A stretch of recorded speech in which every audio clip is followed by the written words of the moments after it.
Well, we are back. The Hearn and Bellew show, or no, Talk the Talk. It's been that long, I've completely forgotten the name of the show.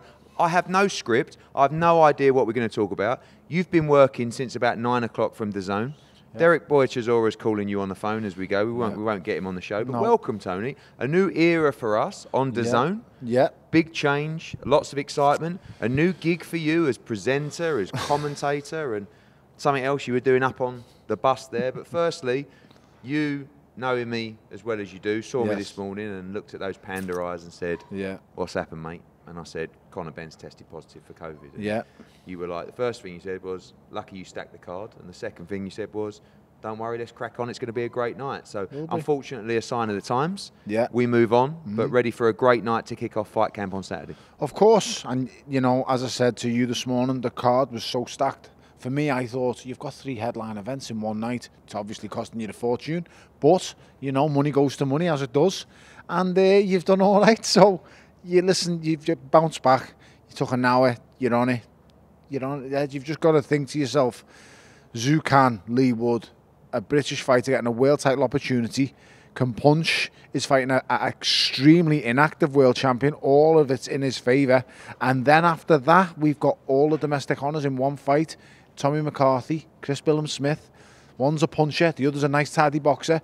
It can't fail but to disappoint. So, you know, there's action all over the card. Don't be too disheartened. I know Conor's a star in his own right now. His name's getting bigger and bigger.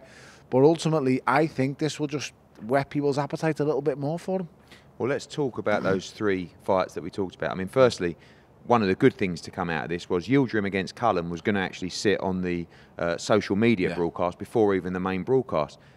Great fight, fascinating fight, really random fight as well at the same time. Definitely. And looking, you know, with our friends Betfred and looking at the odds, I see that Jack Cullen is a 2-to-1 on favourite. I mean, I don't know. I'm guessing it's his little lever lot that are just lumping on. But is this right? Are we seeing this right? I mean, look, I know Yildirim wasn't impressive against Canelo Alvarez. I mean, he did fight Canelo in his last fight. You know, and with all due respect to John Doherty, that was Cullen's last opponent. And got blasted, by the way. He didn't just get in with Canelo. He got absolutely devoured. But many would, right? Of course, listen, many have. When you look at Yildirim, I know he got beat by Eubank Jr. He had a great fight with Durrell that was very, very close. How is Jack Cullen the favourite for this fight? Are we betting on emotion? Blinded by domestic honour. I'm blinded by hoping, really. Hope. You're blinded by hope. That's all that he's got. He's just got a little bit of hope. Can he win this fight? Of course he can win it, because I don't actually think Yildirim is the best. I think Yildirim is very limited, strong, but I think Cullen's actually been in with some guys and done decent in enough fights. If he's fit and he's at it, I'm telling you now, he could spring the ups. I can see why the bookies have got him there. I don't agree with them, but I can see why they've got him there, because they're also looking at his Yildirim ain't great. It's not like he's going in there with, you know, Canelo. He's going in there with someone who Canelo absolutely smoked. He's going in with someone who's found his level many times, has been found short of a decent level many times. So we can't just blow Cullen out the water. Like, I think he has got a chance, but it's just, for me, the notice. And it's just how much does he want it? Isn't it a British level middleweight, super middleweight against like a fringe world-class? Do you think Yildirim's that good? Fringe world class? Push Durrell, I know what you're saying, but Durrell's, you know, it's which Durrell you're getting it, really. And did he even get the best Durrell? Tony or Anthony or Andre? Or which, he definitely didn't. He definitely didn't face the best Durrell, let's be honest there. Well, and then secondly, he put in probably the best performance of his career and still didn't get it. So, well, I'm intrigued by that fight. Can't wait. Sandy Ryan and Campbell Hatton also to come. Good prospects. I want to talk about Anthony Fowler against Rico Muller. I'm actually quite concerned about that fight. You not so. I mean, Robert Garcia, the original opponent. Now that excited me. Well, not dangerous, but tough. You know, comes forward, takes a lot of hammer, but can't punch. Rico Muller can punch a bit and sees his only route to victory in this fight by trying to chin Anthony Fowler. You know, we got big plans for Anthony Fowler coming up. He just had a baby at Yeah. the weekend. I mean, what does that do to a man in terms of softening him up? Emotionally drained he'll be this week. He'll be physically in amazing shape, as he always is. He's going to step on the scales here on tomorrow. He's going to do the Manny Pacquiao pose. He's going to look absolutely brilliant. His muscles are going to be bulging. He's going to have very little water in him, so he's just going to look like the absolute specimen. It's what's going on up here that worries me with him. I had a little chat with him before and just said to him, you've now got to learn to separate family life and what you are. Because you understand, lad, you are a fighter. You've now got to learn to separate them. You need to go away to camp, which you do, which is brilliant, where he goes going down Shane McGuigan's set up in gym. It's like a bit of a GP setup for him where he feels very comfortable. But you've now got to learn to play the role in both ways, because you can't be both at the same time all the time no more. He's always been allowed throughout his career to just be Fowler the machine. I'm switched onto it 24 hours a day, 7 days a week. You can't do that when you have kids. You've got to go home and be a father. You've got to go home and be an half-decent husband and a boyfriend or whatever he wants to be. But then, when it comes to going to the gym, getting ready for fights, being in this environment, I always labelled it the circus. When you come here, you've got to become a performer. When you go home, you've got to be a father. He's got to learn that. He better hope that his mentally mind is set on this fight, because this kid's coming here and is seeing the bright lights, has never been performed on a scale or a platform this big, and his eyes are wide open and he knows he can make a bit of a name for himself here. Fowler's just not got to be looking past him, got to be looking right at him, get the job done, and you know what? Look impressive doing it. Because this kid hasn't had much notice. Fowler's had a lot more notice. But then, to even it up a little bit more, we've got that emotional drama in the background of just having your first child. So, kind of balance it up a little bit more. It's not signed yet, but there is discussion, and it's leaked on the internet about a possible fight between Liam Smith and Anthony Fowler. As a Scouser, it can only intrigue you. As a guy that knows both guys for many, many years. Two very tough, very talented 154-pounders. Yes. Sometimes a fight comes along in Liverpool, whether it's Callum against Rocky, which we know finished early, whether it's Holligan against Shay Neary. Captures the imagination. This is the kind of fight that Liverpool loves. 100%. It captures the imagination of the city. It goes to north v south end of the city. It crosses over. They'll talk. There's history because he's fought already. He's fought Callum in the amateurs. I've always known that he wanted to face him, but Callum's outgrown the divisions as Anthony stayed round in his division. Right now, Liam Smith is a level above, and that's the way it is on paper. Liam's fought at a much higher level. Liam's a former world champion. Liam's a brilliant fighter in his own right. Don't make no mistake about that. Went to Russia, got very hard done by, in my opinion. I thought he won. I don't dress it up in any way. I say exactly what I think. I thought he'd done enough out there. I thought, don't get me wrong, you know what you're getting when you go away to these places, but I thought he'd done more than enough. Fowler going into that fight, I know what Ant's like, and he just wants everyone to love him, which is, I get it, and I understand it, but he's going to go into that fight, providing he comes through Saturday night, and believe you me, that's when he's going to really understand what this business and what this game is about, when he goes into a domestic grudge match against one of his own. I've been there, I've experienced it, and it's not nice, the emotions that it provokes and riles up in you. I kind of feel that when you make those fights with two guys from the same city, it's uncomfortable. Do you know what I mean? Like, I feel that people don't really want that. Like, fighters, just because of the friends, especially in a city like Liverpool, it's like with Rocky and Callum, it was the same kind of thing, and then it was like that was different though, because they were in the same amateur gym together. They knew, grown up together, they've known each other, so that was a bit of an odd one. When you kept trying to make him and Paul, that wasn't as bad because Rocky and Paul were never in the same amateur gym together, and he doesn't really know Paul. He actually knew Callum, so he grew up around Callum, so that was hard. It wasn't nice, and I didn't enjoy it. I've grown up with Rocky and known him since he was a baby, so I didn't enjoy talking about Callum and Rocky. I didn't like it one bit. Two lovely, lovely, nice kids.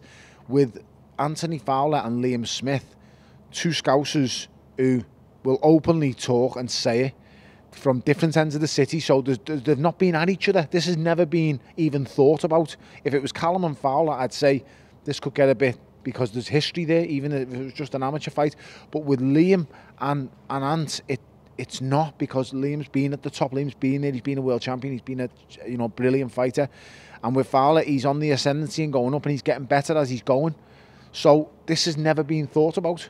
And if anything, you'd have to credit someone like Fowler and go, do you know what, lad, he will literally fight anyone. Because it's so early still in his career, Ed. Probably too early, but he sits there wanting Cheeseman, Exactly. wanting Fitch, and it probably sits there at 31 going, I feel like I've gotta really get a move improved, and this is my moment. If I beat Liam Smith, I've cracked it. I mean, I'm on the fringe of fighting for a world title. Yeah. I'm a star in my own city, headlining shows. And for Liam Smith, it's probably one of them, you've been a fighter. It's almost like, I think when it was first discussed with Liam, it was like, Fowler. I mean, what about Jesse Vargas? What about, it's like, well, you're coming off a defeat, albeit everyone thinks you won that fight, but this is just, it just feels to me like it's the right fight. But is it down to the improvements that Fowler has really made under Shane McGuigan if he can win this fight? Because what we've seen from Fowler, is that good enough to beat Liam Smith? We're going to have to see something, he's going to have made big improvements under Shane McGuigan to beat a fighter like Liam Smith. I feel for Liam Smith because, as I said, he's come off that fight. We all know he won, but he didn't get it.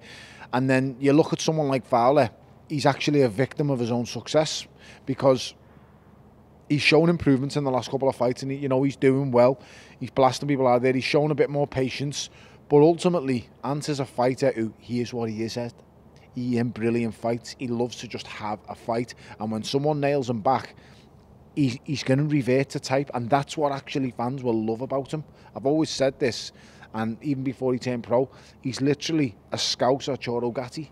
What you see is what you get. He can't change. That's going to come back to haunt you on Twitter. Mate, I'm telling you now, he's a scout. Because purely based on the fact of he knows no other way. Once he gets nailed and hit hard, he marks up, he gets banged up. He's got no quit in him. He's got no quit in him whatsoever. So he's going out on his shield. This is what I'm saying. I'm not saying he's ever as good as a Choro Gatti, because Gatti was a legend and a proper world champion and just an amazing fighter. But it's his characteristics.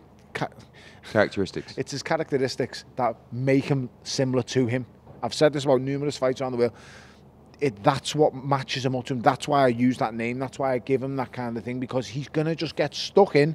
He's going to get hurt. Liam Smith is a really old school, well-conditioned fighter. Good punch picker.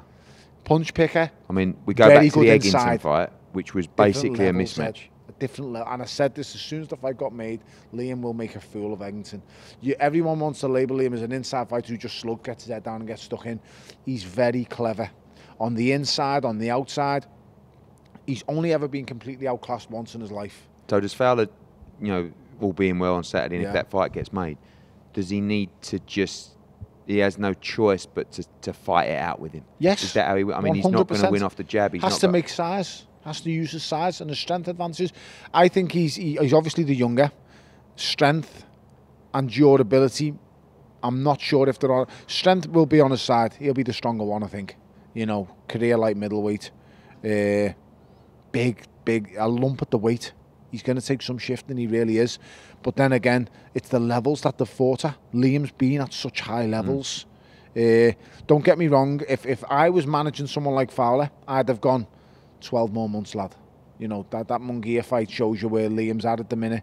And but at the same time, if you're not getting a Cheeseman fight, if you're not getting a Fitz fight, it's like, and then I'm 32 and then I'm missing the boat. And but what do to you be do honest, with fighters like that? Because it gets put on you. I feel that in this situation, if Anthony Fowler loses against Liam Smith, he comes back and he fights for the European title, or he fights Fitz, or he fights Cheeseman. Okay. Yeah, and if he wins, what I'm saying is the upside of winning is huge. It is, but now you've got a headache, because if he does beat Liam, which is a big if he does, where do you go from there? Well, you headline at the Echo and you fight, in a final eliminator. You roll the dice, do you throw it to the Wolves? Yeah, but it depends on the fight, doesn't it? If all of a sudden he wins this unbelievable, epic fight that everyone will remember in Liverpool. It's going to be a brilliant fight. It will be a brilliant fight. But listen, let's get it done. Okay. 2, let's see him win on Saturday first. Yes, he needs to look. I want to start seeing him, Ed, not just winning, but looking good winning.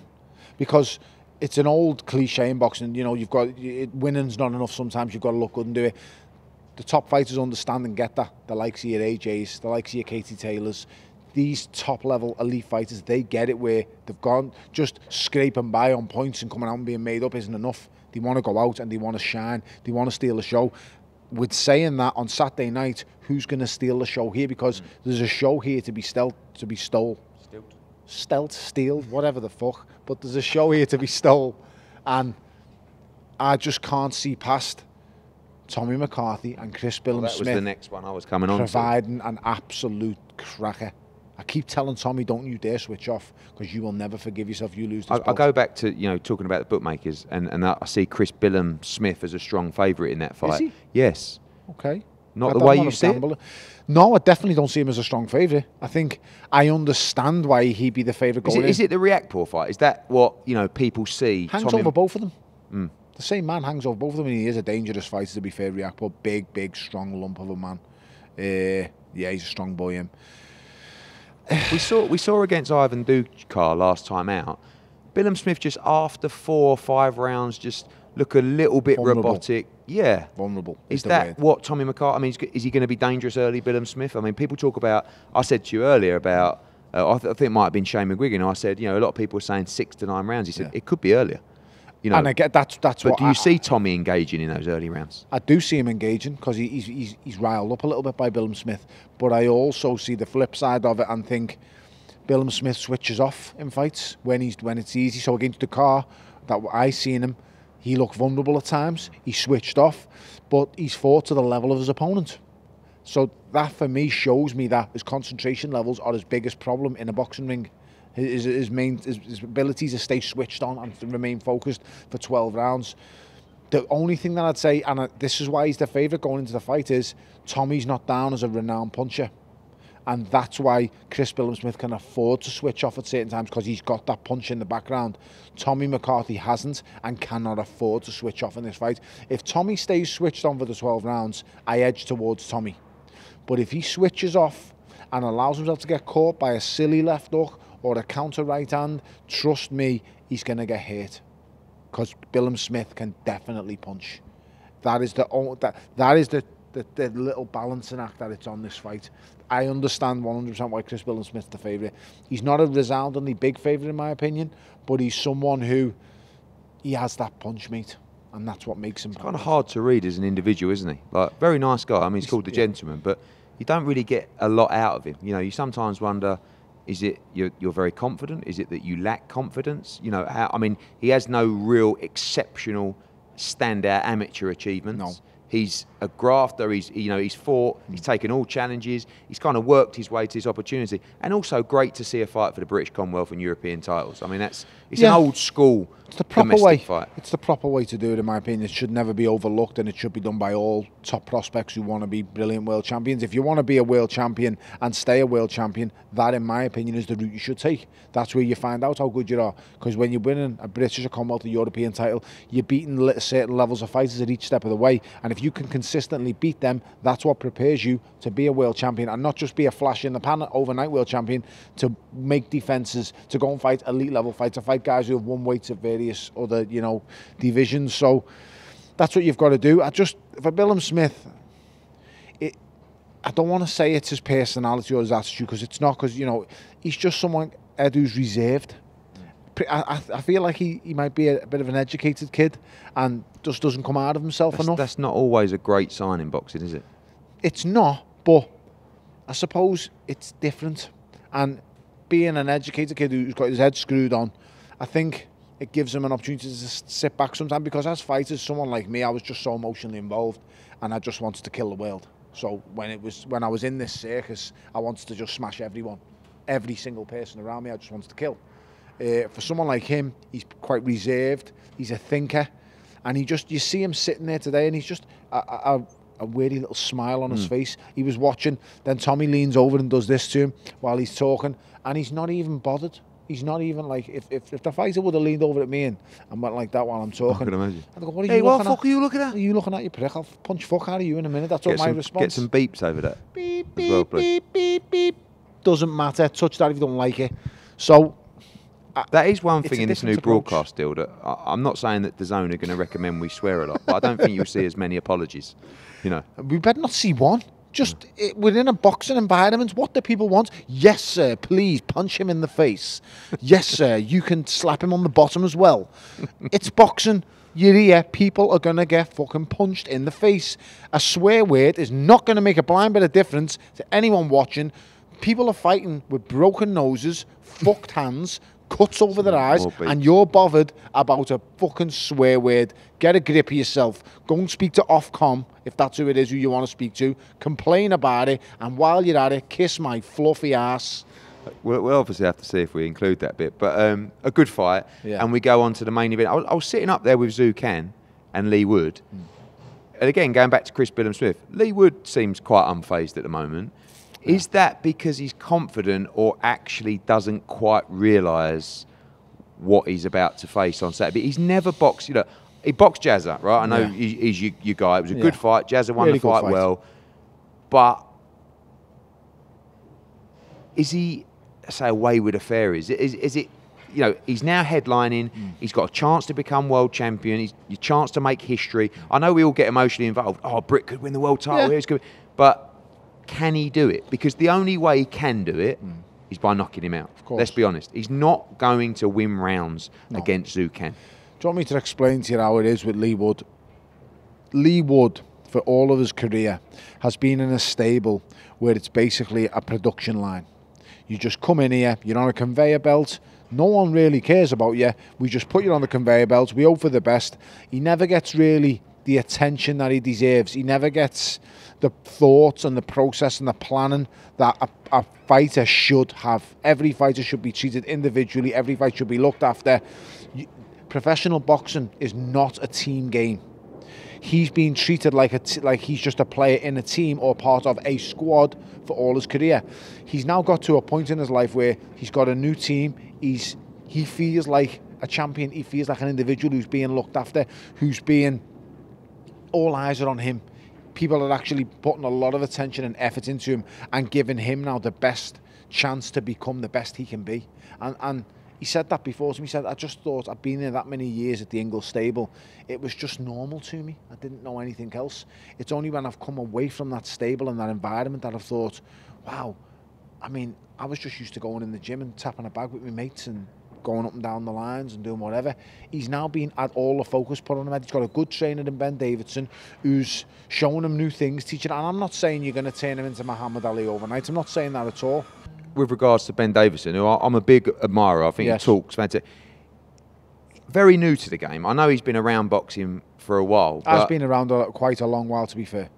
Yeah, I mean, good 5 to 10 years. Does he have still as many people? Yeah, 5 to 10 years is not a real long time. Just like promoting, I'm sure there's people that thought I was quite green after 5 or 10 years, even though I was tonking them. I labelled him a cheerleader, to be fair. Who, Ben? Yeah, I did at first. Yeah, at first I did. And he knows that. He's come back unbelievably well, because let's be honest, when he went in the corner for Billy Joe Saunders, I think the fight was in Scotland, it was a disaster. First fight that I seen him with was Tom Little. He was up at my gym. I used to get Tom up to spar at the start of my camps, and then I'd mix him in and get him and Delboy, and I'd be sparring them both together at once. And it was always Tom there with him, and I could see he had a keen eye for the game, but you shouldn't be given such responsibility at such a young age with next to no experience. But then I also don't know the background of where he's been and what gyms he's been around and what coaches he'd spent time with. So I always look at a coach and think, well, let me just get this. Who did he learn off? Where's he been? What gyms has he been in? And that's how you judge the calibre of a coach, to be fair. In football, you've got Jose Mourinho, who never played at a particularly high level, but appears to be a great coach. Yeah. Do you feel that as a coach, look at who he was under? Sir Bobby Robson. But as a coach, it's no necessity to have been a great fighter? Do you have to have, lived through the sport and you see some fights, some coaches haven't been great Angelo fighters. Dundee never had a fight. But even on a domestic level, Joe Gallagher, Adam Booth, I know Dave Coldwell won area titles, stuff like that, but what I'll say is it helps. Purely it helps in a physical sense, because they know what you're going through at times. So I'm not saying it's a must, because it's obviously not. Angelo Dundee, one of the greatest trainers of all time, never took a punch in his life, had a great eye for fighters, had a great eye for tacticians and how he would break down fights and the game plans he would lay out. So no, you obviously don't have to, but 100% for me, it helps purely on a physical basis, because when the fight gets hard, when it gets that 6th, 7th, 8th round, and sometimes you're blown or you're waiting for your second window, you've hurt your hand, the coach can relate and he knows what you're going through. A man who's never felt anything, it's very easy for him to be brave, Ed. And this way, a lot of these brave trainers come in. So a perfect example is Mark Breland with Deontay Wilder. When he stops that fight and he sees the blood coming down Deontay Wilder's ears, the other guy, the Jay fella, who's Jay Diaz in the corner, he doesn't stop, and he doesn't do it because you know why? Because he's not been the fighter. He's not felt the pain. He's not questioning why the blood's coming down the ear. Now, Mark Breland's first thought is the health of the fighter, is the worry for his man. That's the difference. The worry. You can relate, you know. After that, it's a science. It's what you see. It's what do you miss? What can you spot? The tactics, are you aware of them all? There's loads of good ones. So for Ben, I don't know if Ben ever took a punch. It doesn't matter. I think he's a really good coach. I think he breaks boxing down tactically quite well. I'd like to see him at different levels now, because he's gone from literally Tom Little messing around with Southern Area titles to being the heavyweight champion of the world. This would be a big achievement for him, though, wouldn't it? Because let's be honest, I don't see Lee Wood winning this fight without Ben putting in place the right game plan. I don't believe that the old Lee Wood would have stood a chance in this. But sometimes you link up with a trainer. It's not false belief, but you're on a run, you're on a buzz. I believe, and I think Lee believes in Ben, and I think if he's going to win, it could come down to the game plan and tactics of Ben Davison. But that speaks volumes for you, because you've been able to spot that and seen that Lee Wood's not right when he's with Dominic Ingle, because, as I've said before, it's like a production line. Everybody is in the gym. It's a team. It's this, it's that. But now he's completely, even as manager, and Dave Coldwell has said, he looks like a completely different fighter. He's one of the hardest punches he's ever known. Why wasn't this highlighted in the Ingle stable? Why wasn't it seen there? Why wasn't he brought to the forefront then? Because it didn't just happen overnight. He's obviously always had the ability. Why? Because literally, as I've said before, boxing is not a team game. You are an individual. Go out there and do it yourself. Get the right team around you. You only get one chance in this game. A trainer gets 1,000 as many times as he wants. How many fights are going to walk through his door? You fighters get one opportunity. You get one chance. Make sure you go and put yourself in a circle with the right team, and you can make the most of your opportunity. Don't feel a loyalty or you have to be with this coach or this team. One chance you get, one opportunity. Make the best of it. Lee Wood's doing that. Lee Wood is a good counter-puncher. I mean, I know Reece Mould's not Kanzu, but that sort of, that counter left hand still sits with you. When you have a fighter like Kanzu who does jump in, who throws relentlessly, there will be opportunities for Lee Wood in this fight. Definitely, and he's got to exploit them massively. He can't be waiting. He can't freeze when the pace gets hot. Danger of that? I think there is a chance of him freezing. I think he's at a level that he's never been at before. I mean, yes, he done okay with Jazza. Jazza nearly stops him late on, because Jazza only gets stronger as fights go on. And in them final rounds, he was absolutely done for, Lee Wood. But don't get me wrong, Jazza says the boy can punch. And he can punch throughout the whole fight. So that's going in his favour. But it's about the start as well, isn't it? I mean, that's so important, that's first 3 or 4 rounds. The biggest thing going into the fight is that Zhu Khan has been very, very inactive. And that for Lee Wood is a big thing, because that's going to take Zhu Khan a number of rounds. We had him before on the DAZN bus on our show with me and Addy. And the first thing that he said is, I've been in the gym non-stop. I've been training. I get that, mate, but it's not the same. It's not the same as fight night, I'm sorry. So he is going to be ring rusty in there. 2 years out the ring, it's a long, long time. I think it's an absolute disgrace that the WBA have still got Leo Santa Cruz as a champion. Couldn't agree more. Absolutely ridiculous. Just let the boy be a world champion. He is in my eyes, Zhu Khan is the world champion. Leo Santa Cruz, he hasn't defended the title for 3 years. What's going on? Sort it out. You're a disgrace. But Lee Wood's just got to start quick, as fast as he possibly can start, and hold the pace up. Hopefully he catches him with a heavy counter shot. He can hurt Zhu Khan. Zhu Khan's not undefeatable. He's been defeated twice. We know what he's got.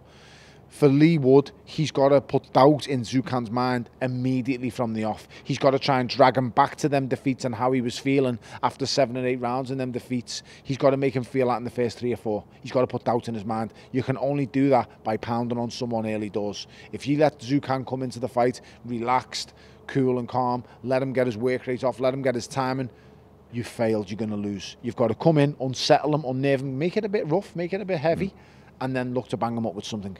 Well, could talk to you all day and all night about this card and fight camp, but you have been talking all day and all night. So we're going to let you go, and we hope you've enjoyed this top-class analysis of fight camp on Saturday night. This is a new era for us, a new start on DAZN.